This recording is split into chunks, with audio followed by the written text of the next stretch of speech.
Thank you very much, Sharks. I am joined by the cool, the calm, the collected JANKOS.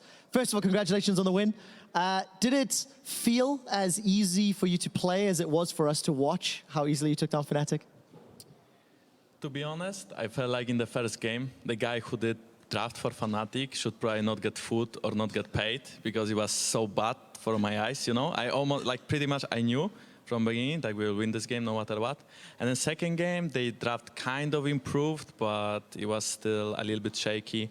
And I felt like their players were inting it, so. Thing is, that's something we've heard a lot. FNATIC's drafts all split. Is that something that you guys as H2K have also noticed? As a team, they just don't seem to maybe read the meta or pick the appropriate champions? What do you think?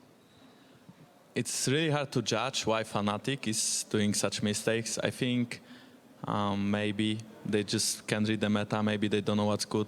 I felt like after IEM we improved a lot and they stayed the same, so that's why we kind of rolled over them this game. Even though it was not a flawless game, we still kind of just won it.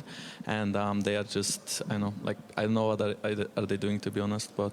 It's a really tough situation for FNATIC. You mentioned IEM. I actually wanted to ask you a few questions about your experience in Katowice, playing into the crowd, losing a series to Flash Wolves that you guys should have won. You know, that game 2 team fight. Well, talk to me about that series first of all. What was going through your mind? Hey bro, stop it. Yeah. Okay, I mean, Flash Wolves are a really good team, and we are the only European team that took a game from them and almost took the second one. I think we improved a lot on IEM. We kind of understand how to play the Worlds meta instead of EU meta, and Worlds meta seems, even though it's not as efficient, it's way more easy to play the meta like this, and it feels like Worlds meta just fits our team better as well. So, you know, after the second game against Flash Wolves, I think what was missing was patience because, you know, we didn't have to teamfight mid lane. We had to bait Nashor. We had to play it slower.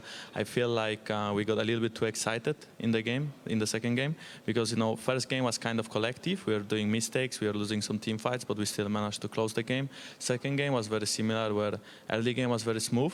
At some point, though, in team fights, we started making huge mistakes. We started splitting up. We were over-eager, and that did cost us the BO3. It was great watching you guys play. H2K, for most of your games, most of the time, look in control and calm and collected. It's just those small mistakes that seem to cost you guys. What was it like playing in Katowice again with that whole crowd? You had huge smiles every time the crowd was cheering for H2K and JANKOS. I mean, it's really nice to play in front of a crowd that cheers for you and for your team. And since, you know, I was in Poland and I love Polish crowd and I always wanted to play in front of a huge Polish crowd, then that was like dream come true. And every time they would cheer for us, it was so pleasant. And it was so amazing. It's really hard to describe it, but the feeling I had on stage was just like, I was a god, you know, like, I was not Faker because I'm not good, I mean, compared to Faker, but still, you know, they're cheering for me and supporting me, so it was insane. First Blood King, I mean, you've got a different title, not exactly the unkillable Demon King, but it still counts, JANKOS. Maybe. Let's bring it back to the EULCS. Today, both teams that are in the running for #2 team behind G2 won, you guys and Misfits. Next week, you're playing Misfits. Who is the second best team if G2 is the first? I honestly think that Misfits are playing the Worlds meta since the very last week already, I mean before IEM. So I think they are really strong opponents. I think that they made a lot of mistakes in mid and late game against UL, and that's why the games were shaky. But as we could see, their early game is really on point, and they play very similar style to us right now. So I think this matchup will be really tough. I think they are great. I think they have great players, and it's going to be way, way harder than in FNATIC.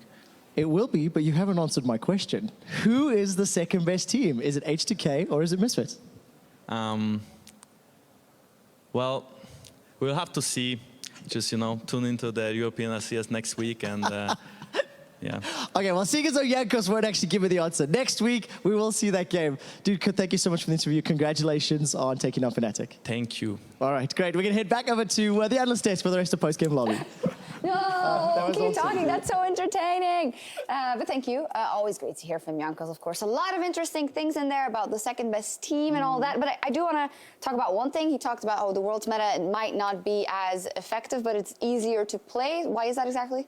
Well, I think a lot of it comes down to drafting like very strong pushing lanes and then having a jungler who can invade the enemy jungle a lot. It's what we saw JANKOS do in both series right now. It's why we talk about these Raptor camps. You know, take your own and you play around the enemy Raptor camp. You get yourself an experience advantage as a jungler, and you use that to kind of further take over the map. But a lot of it comes down to having these very strong early lanes that can push in the minions, so you can join for potential fights. Exactly, and you know, when we were seeing Misfits earlier attempt that against some of the later scaling, you can see if you're not pushing the advantage, that's where the picks like the Orianna, like the Rise that we've seen in weeks gone by, can have that effect. But one of the things that like Flash Wolves were doing was never giving you that opportunity, because they were so clean on taking the Syndra and the Graves and, you know, the Lee Sins of the meta and just being like, okay, now we're going to dive you, and you're never having an opportunity to scale. Yeah, and it's always fun to see how things that are actually considered standard is something that teams can forget and then have to pick it back up. Like coming into this split when the jungle camps were changed, there was like a slower respawn time.